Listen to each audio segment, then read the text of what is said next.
Hello and welcome to episode 51 of my Working with Evernote series. And in this week's episode, I'm going to talk to you all about notebooks.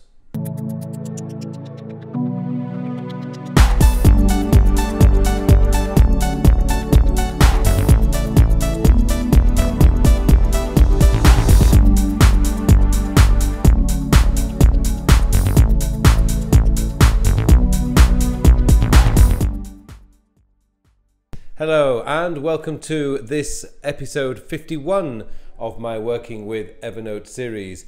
And in this week's show, I want to answer a few questions that I've been getting about notebooks and how to organize notebooks and pretty much everything that you can and cannot do with notebooks in Evernote. So for those of you who followed this series right from episode 1 right through to this episode, then this can be a little bit of a review, and I probably will be covering some things that maybe I've not mentioned at all during this series. So what I want to do in this episode is just to clear up some things that people seem to be getting a little bit confused about with what they can and cannot do with notebooks. So without any further ado, let's get straight into it and have a look at what you can do with notebooks.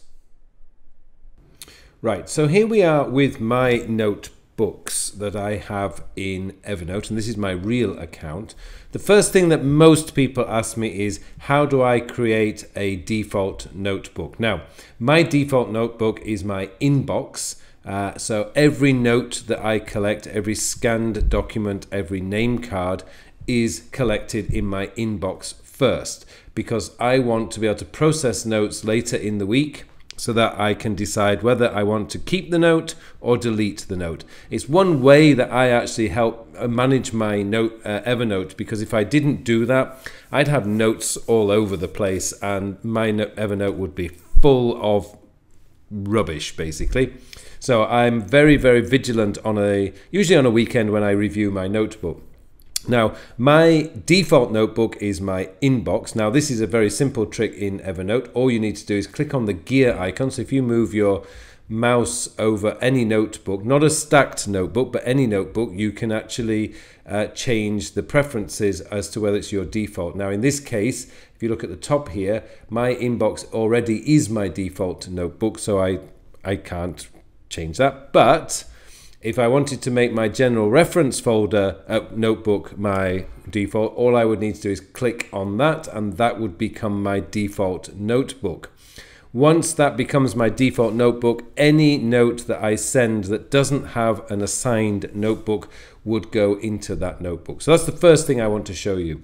The second thing, which is a really simple trick, and I think I showed you this recently, this is the standard default view of notebooks. So you get this big window of all your notebooks. If you prefer, you can change that to another setting. So you have these two options here. This is I suppose you'd call it the grid view, but you can actually change it to this view. I generally prefer this view because I can see all my notebooks in one window, but that's really entirely up to you how you look at or want to see your notebooks.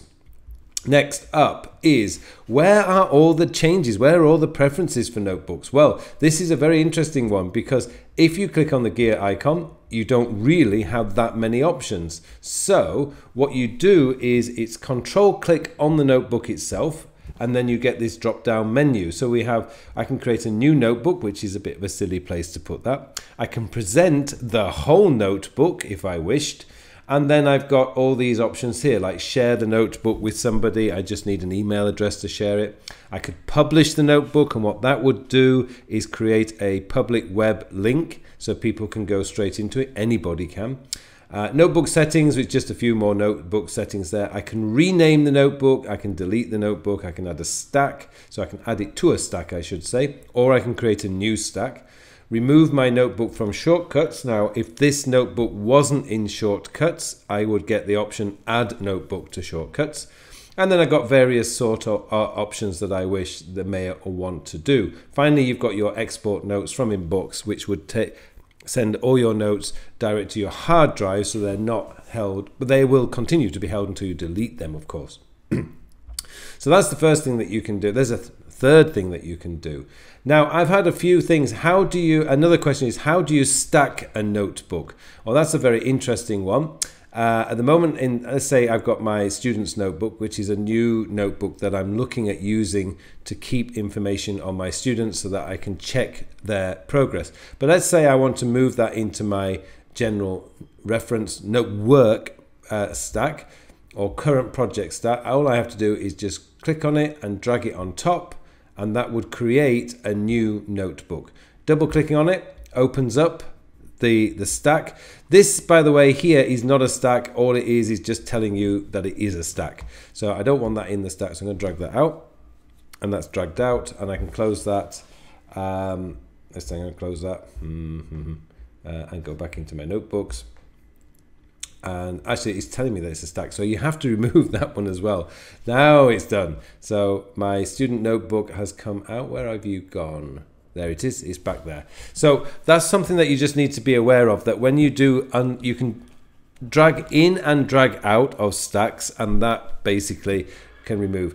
Now in a stack, again, I've got a few here in my current project. So plan of action, business creativity checking, blah blah blah. Again, this is one of the reasons why I prefer the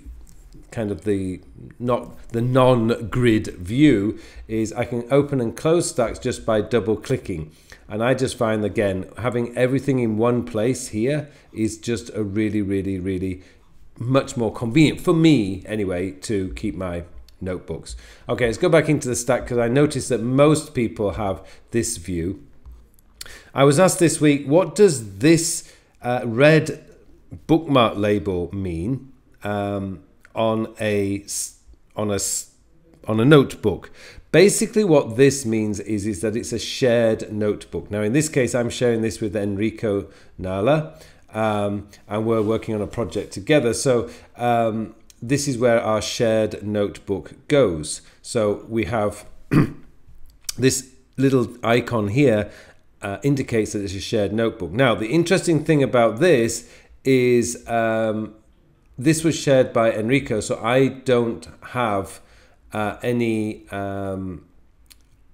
control over this. But if whoever shares the notebook, they are the ones who get the control. So that's something that you need to keep in mind if you're ever looking through, if you've got hundreds of notebooks and you want to figure out, well, did I share this, or did I subscribe to this notebook? Then you will know by what control you have over the notebooks.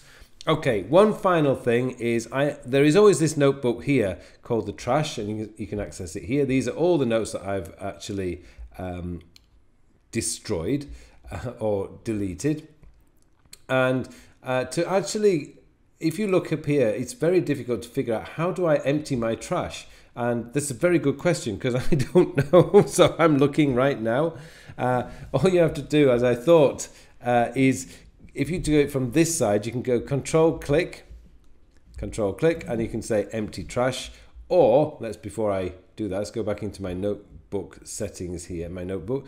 You don't get the actual, if you look here, as I say, you've got the option here with the gear icon. Here you don't get it. So again, you have to control click and it will say empty trash. So you can actually empty the trash from there. And I'm actually going to do that because I always forget to trash the notebook. Now just keep in mind, it doesn't happen immediately. It sort of does it in the background. So just keep that in mind.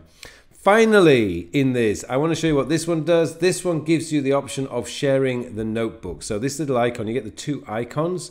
So we've got the settings icon there, and then we've got this one. This allows you to share the notebook. So if I click on share, it will then ask me the email address of the person I want to share the notebook with. So there you go. I think I've covered pretty much everything you can and cannot do with your notebooks. Please, if you have any questions about the notebooks, just either drop me a line, either email me, or you can actually just add a comment in the comment section below, and I'll be more than happy to cover or answer your question about notebooks. Okay, well, thank you very much for watching this episode. I hope you all have a very, very productive week, and I'll see you in the next episode.